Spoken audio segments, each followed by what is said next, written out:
Barakatah Yahweh, Barakatah Yahweh Shah. Call Halim La Yahweh, Bahashim Yahweh Shah, Bahashim Rakaha Kodash.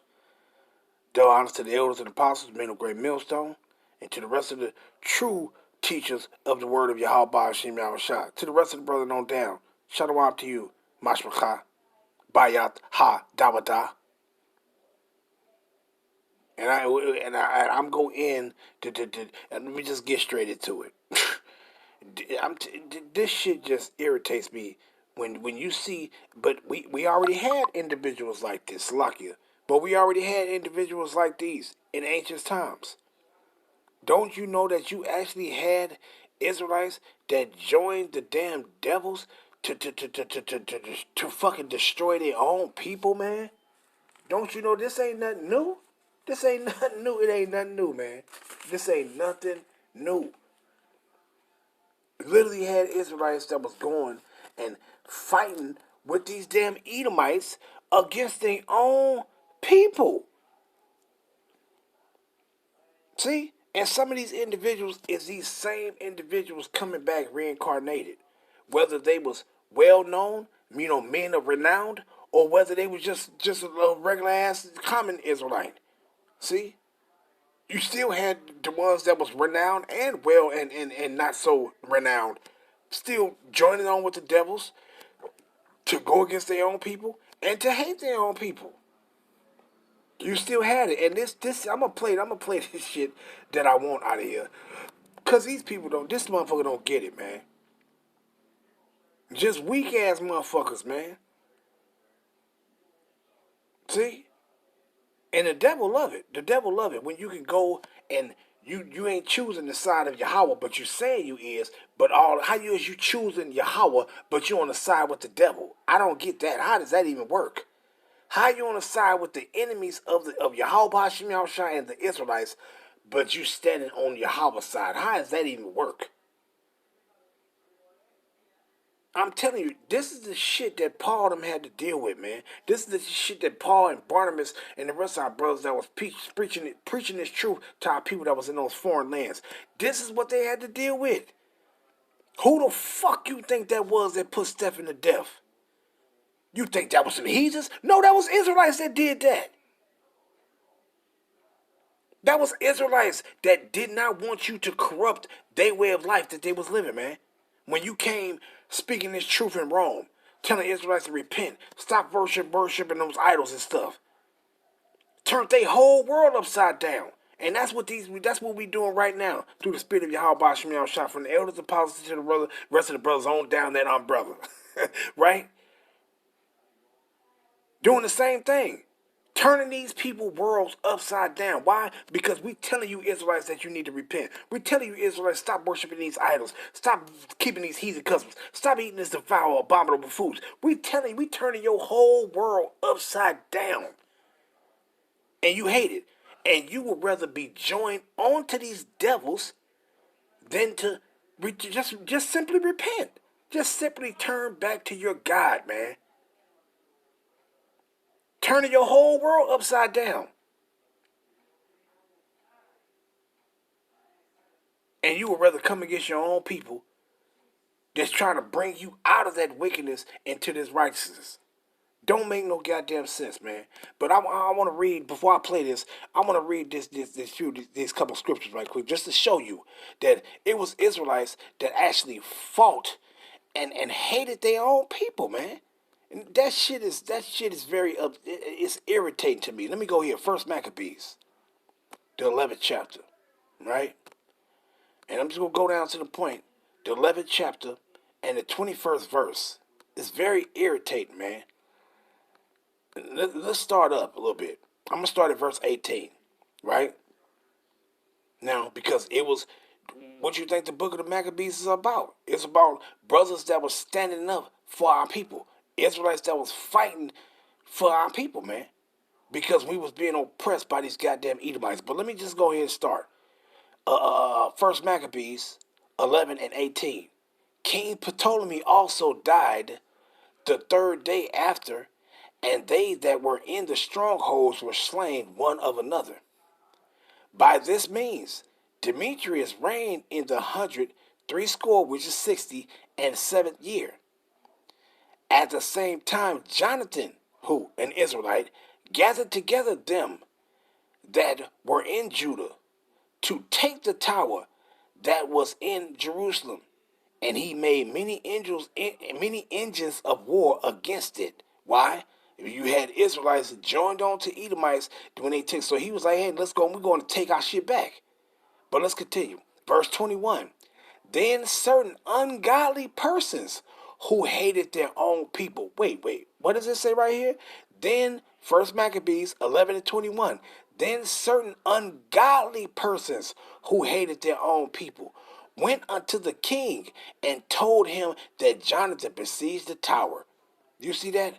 So it was Israelites ran ungodly ass motherfuckers. But they would have told you that, oh no, I'm godly. How you doing that following and joining in league with the damn devils?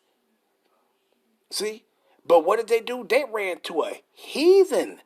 They ran to a heathen to say, come help us against somebody of your nation that was trying to take back y'all stuff from being oppressed by these damn devils. See?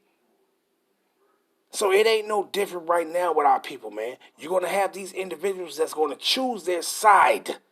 And when the judgment comes, you ain't going to be able to jump from side to side. So, oh yeah, but I was doing this with them, and now I see that y'all was telling the truth. Now I'm on your side. No, you're getting cut down. You're getting cut down right along with the enemies that you was joined on to.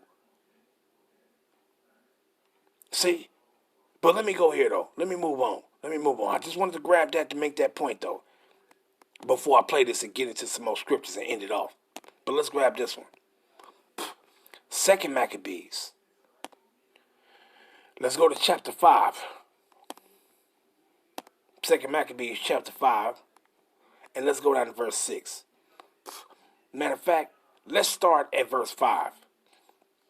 It says, now, when there was gone forth a false rumor, as though Antiochus had been dead, Jason took at the least 1,000 men, and suddenly made an assault upon the city.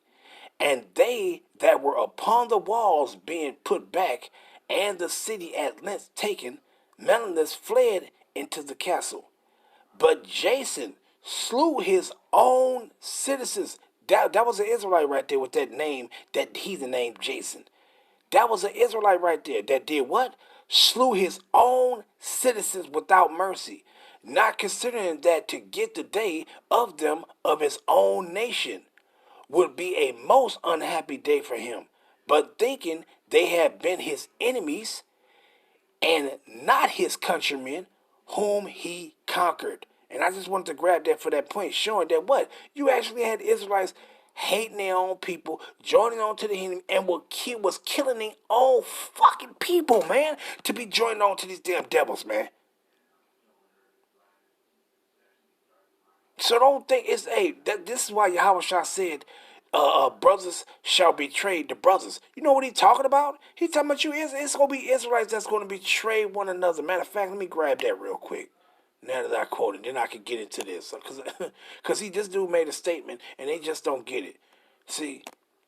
But let me grab this real quick, right? Because, matter of fact, let me, I'm going to read a few of them. Right? Let's grab that. What is that? Is it Micah 7th chapter? Micah, the 7th chapter, and around, I think, the 6th verse. It says what? Micah 7 and 6. For the son dishonor the father. And the same thing as Mashiach spoken, I think it's Matthew, the 10th chapter. For the son dishonor the father. The daughter rises up against her mother. The daughter-in-law against her mother-in-law. A man's enemies are the men of his own house. Right? And then this is talking about Israelites. Your own people gonna be your fucking enemies, man. Dumbass motherfuckers, man. Will join on with the devils and fuck over their own motherfucking people, man. Don't make no goddamn sense. But let me go to get that one right quick, right? Let's go to Matthew. Matthew chapter 10. And let's go down to the 34th verse. Is it 34? Nope, it's 35. Matthew 10:35. For I am come to set a man at variance against his father, and the daughter against her mother, and the daughter-in-law against her mother-in-law. And a man's foes shall be they of his own household. You see that? Shall be they of his own household. Right? And what did Yahweh say pertaining to the brother? Let me grab that one too. The brother shall betray the brother.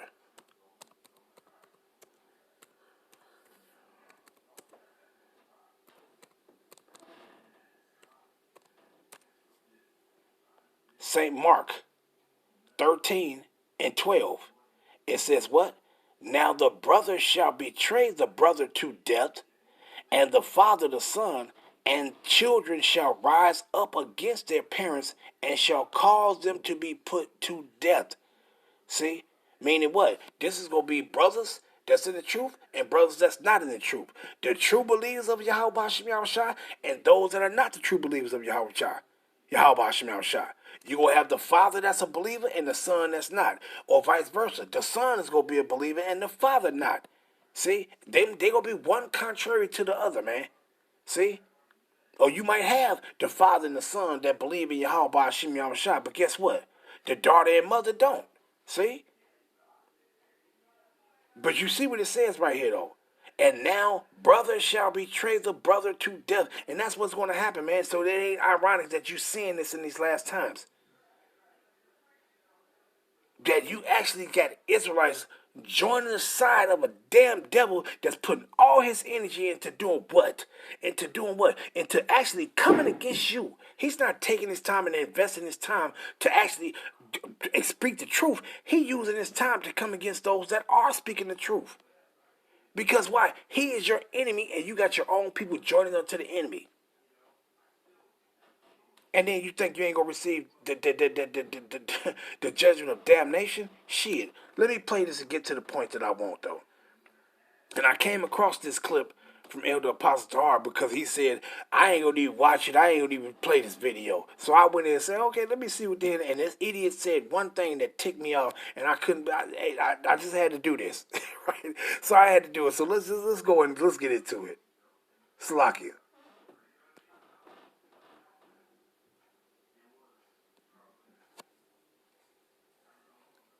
Guest, man. We got my man Chris Jones, gospel rapper, gospel extraordinaire. Of course, always the guest. We need to have you on even more often, man. I see you all the time. We need to have you back. But my man Vocab Malone, shout out to my man there. So Chris, tell.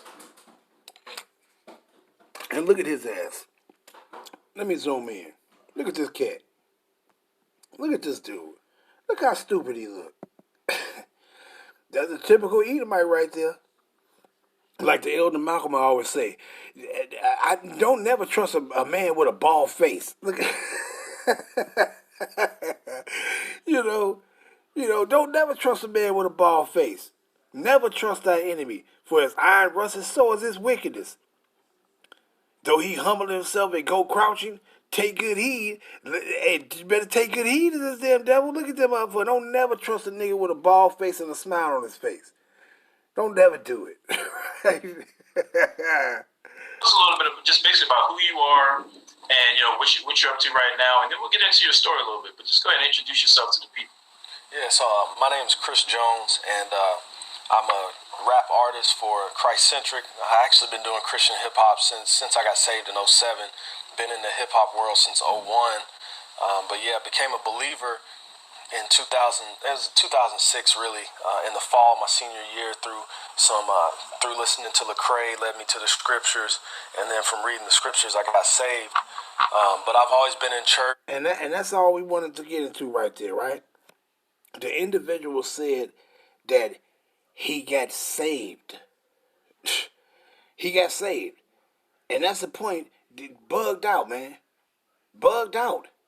But see, what you see right here, you see one Israelite right here on the left, and you see another Israelite right here on the far right. And guess who's in the middle? Guess whose side they on? The damn side of the damn enemy. The damn devil. See? You're going to have this. That's why I read those scriptures first. You're going to have this. You're going to have your own people that's going to fucking join sides with the devils, and they going to want to slay you, man. They're going to have a hatred for you. See? But you heard what the idiot said. He said, when I was saved. Do these people even know who salvation for? They don't. And then when you read it to them, which I ain't even going to get into all of that, but when you read it to them, guess what? They don't believe what you read to them, but they say they believe in the scriptures. These people of ours, they don't even know what salvation is, let alone know who salvation is for. They don't even know what salvation is. See? You think because you go get dipped in some damn water and then you taught this supersessionism, this replacement theology of these damn Edomites, you think now you know the scripture. Now I've been saved. You are an idiot. Our people is something else, man. It's hard for you not to even get frustrated or flustered or whatever the fuck you want to call it. It's hard for you not to. It's hard for you not to, man. When you see these people do it, the devils, they love it. They love it. They love it. Don't make no sense, man. But I'm gonna go into a script. Let me go. I ain't gonna, cause I'm working on something right now, right? But I just want to go into this right here, real lightly. Now, let's go to Hebrews right quick. I'm just gonna lightly touch on this. Hebrews, the 7th chapter, right? And this is dealing with Mashiach, Yahushua, right? So you run around talking about you saved. Do our people even know what salvation is? Do they even know who salvation is for? No, I'm going to answer both. They don't. They don't know who salvation is for, and when you tell it to them, they don't believe it or accept it. When you tell them what salvation is, they don't believe it or accept it. See? Because it goes against what they say salvation is for. But let me grab this. Hebrews 7, and you know what? Let's start up a little bit. I'll start at 22. Hebrews 7 and verse 22. By so much was Yahushua made a surety of a better covenant. It says testament, that means covenant. And they truly were many priests, because they were not suffered to continue by reason of death. But this man, meaning Yahushua, because he continued ever, meaning he'd been changed, he got immortality. He's staying within that order of Melchizedek as that everlasting priest of Yahweh Shem Yahushua for the Israelites, right? But it says what? But this man, because he continueth ever, had an unchangeable priesthood. It's not going to be changed. See? And it says what? Wherefore he is able also to save them to the uttermost. That what? Wait. What it says? Wherefore he is able also to save them to the uttermost. What is it talking about to the uttermost? Meaning wherever you Israelites at across the earth. It ain't talking about no all people across the earth. But it says to save them, right? That come unto Yahweh by him. Because he is the way. He is the way. We can't go to Yahweh except by him. See? Matter of fact, let me grab a couple of those. Well, matter of fact, let's grab 3 of them. Let's grab 3 of them. Because I got 3 of them in my head. So let's grab all 3. Right? Let's go here. Right? Let's go to St. John. Right? Go to the 14th chapter. Right? And the 6th verse. It says, Yahushua said unto him, I am the way, the truth, and the life. No man, meaning you Israelites, cometh unto the Father but by me. Right? Let's go to St. John, the 6th chapter. And the 66th verse, the 65th verse, if I'm not mistaken. Read that one, right? And it says what? Matter of fact, let's start at 64. But there are some of you that believe not. For Yahushua, and these motherfuckers think they believe, you're unbelievers. For Yahushua knew from the beginning who they were that believed not, and who should betray him. Verse 65, and he said, Therefore said I unto you, that no man come unto me, except it were given unto him of my Father. Let's go up to 44, where he said this at, right? It says what? Yahushua answered, it says, let's start at 43. Yahushua therefore answered and said unto them, Murmur not among yourselves. No man can come unto me except the Father which has sent me draw him. And I will raise him up at the last day. And as long as you join on to these goddamn devils, guess what? You ain't gonna be raised up at the last day. See? Because you walking in the ways of an unbeliever. You thinking somebody's lying to you concerning who you are and all this other shit, and you joining up to the devil. But let me go back to Hebrews 7:25. Wherefore he is able also to save them to the uttermost. What he's talking about, to save them to the uttermost? When you go into Matthew, right? Let's get this first. This is going into why you being saved, and I'm gonna go into the definition of that saved, right? But it says what? Let's go to Matthew. He said to save them from the uttermost, right? Matthew 24, right? Matthew 24, and let's go down to 29. Goes into what? Your ass being saved. But let's get to the point. 31. Matthew 24 and 31. And he shall send his angels with a great sound of a trumpet, and they shall gather his elect. What's up? And they shall gather his elect. Who is the elect? The Israelites. From the four winds, from one end of heaven even to the other. Let's get that uttermost. St. Mark, the 13th chapter.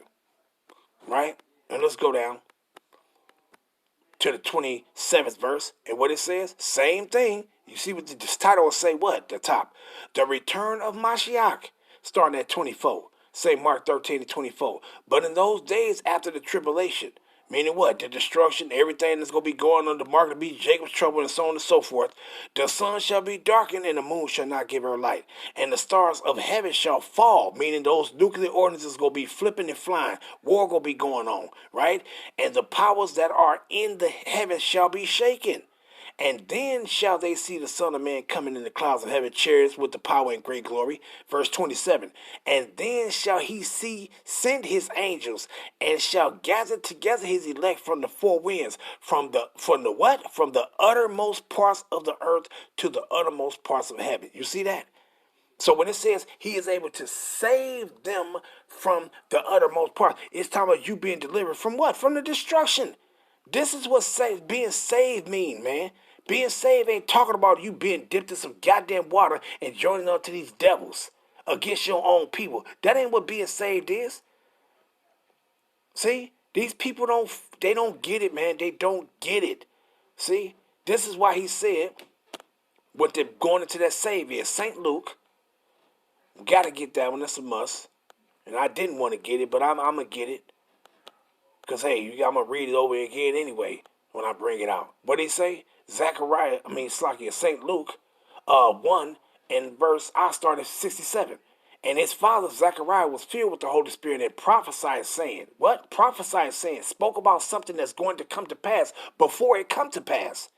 Blessed be the Lord God, Yahweh Shem Yahushua, power of Israel, for he had visited and redeemed his people, and had raised up an horn of salvation for us, who is us Israelites, in the house of his servant David, as he spake by the mouth of his prophets, which had been since the world began, that we, who is the we? Israelites, should be saved from our enemies. That what? That the Israelites should be saved from our enemies and from the hand of all that hate us.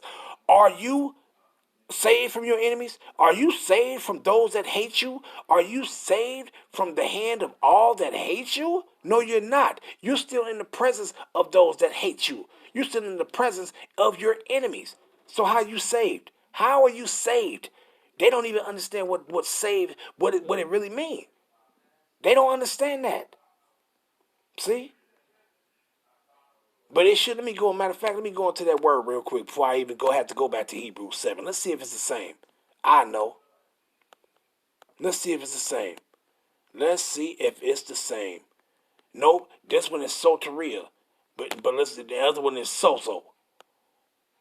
And it says what? Deliverance, preservation, safety, salvation, deliverance from the molestation of enemies, meaning what? From these enemies that do you over, to screw you over. Of enemies. This is what it's talking about to being saved, right? But let's go into the other one, sozo. So let's go back to the Hebrew. Hebrews 7 and 25 And it says what? Wherefore he is able also to save them to the uttermost that come unto Yahweh by him, seeing he ever liveth to make intercession for them. Who is he standing in between to make intercession for? The Israelites only, not no all people. See, but let's go into that save and end it off though. Let's read a couple of these and end it off. Because I could go into that intercession. I can go into that intercession and show you who Mashiach is standing between in the presence of Yahweh on behalf of who. See, but we're not going to even do that. Let's go into this right here. To this save, which goes into the word sozo. Right? Let's let you hear it. Strong's G 4982. Sozo. Sozo. Let's read it. And this pertaining to being saved. It says to save. Keep safe and sound. To rescue from danger or destruction. What did I just read now? What did Yahweh said? I'm going to go and gather my elect from the fourth. Why? Because he's going to save you from the destruction. This is what salvation of you being saved really means. It ain't talking about you going to some pagan building, they dipping you in some old stanky, dirty ass water, and then you coming out and talking, oh, I'm saved. From what? How you saved? How are you saved? See, Slakia, how are you saved? But let's continue reading it. It says for the word sozo, it says to save, keep safe and sound, to rescue from danger or destruction, one from injury or peril, to save a suffering one. What? To save a suffering one. Who have been suffering? The Israelites. Are you saved from your suffering? Are you saved from the hand of your enemy of being oppressed? No, you are not. See? And most of these motherfuckers think they're going to save themselves by joining on with the enemy. You're going to fall with them, you idiot. But it says what? From perishing, i.e., one suffering from disease, to make well, heal, restore to health, to preserve one who is in danger of destruction. What did it say to mean save? To preserve one, meaning what? To save you from one from danger or destruction, to save or rescue. That's what Yahweh Shah is coming to do. To save in a technical biblical sense. It says to save from the penalty of the messianic destruction. It says to be saved from the destruction. And it says what? To save from the evil which obstruct the reception of the messianic deliverance. And who is that messianic deliverance from? Mashiach said he's coming to deliver his people, the Israelites, the elect of our people. See? So that's what saved mean. Ain't none of us got saved yet. None of us. Slakia. I just had to get this one too. Let's get that Daniel 12 and verse 1. Because individuals run around talking about you saved. Well, let's see. Daniel 12 and 1. And at that time shall Michael stand up, the great prince, which standeth for the children of thy people, the Israelites. And there shall be a time of trouble, such as was never since there was a nation, even to that same time. And at that time thy people shall be delivered, every one that shall be found written in the book. And this is concerning the elect. But guess what? It said you're going to be saved, but it didn't say you ain't going to have to go through the trouble. It's going to be a time of trouble. This is concerning Jacob's trouble. So how the fuck is you running around talking about you saved now, where if you saved, you ain't going to have to go through none of this shit? Right now, walking in the earth right now, you ain't going to have to, ain't none of this going to happen. Because you running around talking about you saved right now. See? Through, man. Our people's through. But let's grab this. What Mashiach said in Matthew 24 and 29. Immediately after the tribulation. Tribulation is trouble. Of those days shall the sun be darkened, and the moon should not give her light, and the stars of heaven shall fall from heaven, and the powers of heaven shall be shaken. This is the same thing pertaining to Mashiach said what? Before you can be saved, which goes into verse 31, but before you can be saved, you got to go through the trouble. So wait a minute. To being saved is that you be saved from the trouble. So are you saved from the trouble? Yes. Are you saved from the trouble yet? No, you're not. Because we still will have to go through the trouble. What does it say right here? And I'm going to end off with this one. Acts 14 and 22. Confirming the souls of the disciples and exhorting them to continue in the faith. What? Continue in the faith. The disciples is us right now. Right? And then you got your apostles, your teachers, your prophets, and so on and so forth. But it says what? Exhorting them to continue in the faith. And that we must, through much tribulation, that we what? Through much trouble, enter into the kingdom of Yahweh, meaning you receive salvation. That's what it means when it says enter into the kingdom of Yahweh. It ain't talking about going where the Most High is dwelling at. It's talking about you entering into the kingdom of Yahweh. You receiving salvation by Yahweh Shai, by Yahweh, by Hashem Yahweh Shai, and being able to enter into the kingdom and be established the kingdom of heaven on earth with Yahweh Shai. See? So it says what? We through much tribulation, meaning much trouble, must enter and receive salvation. So before you can be saved, you must go through this trouble. So you ain't saved if you got to go through Jacob's trouble. You ain't saved yet. Shalom.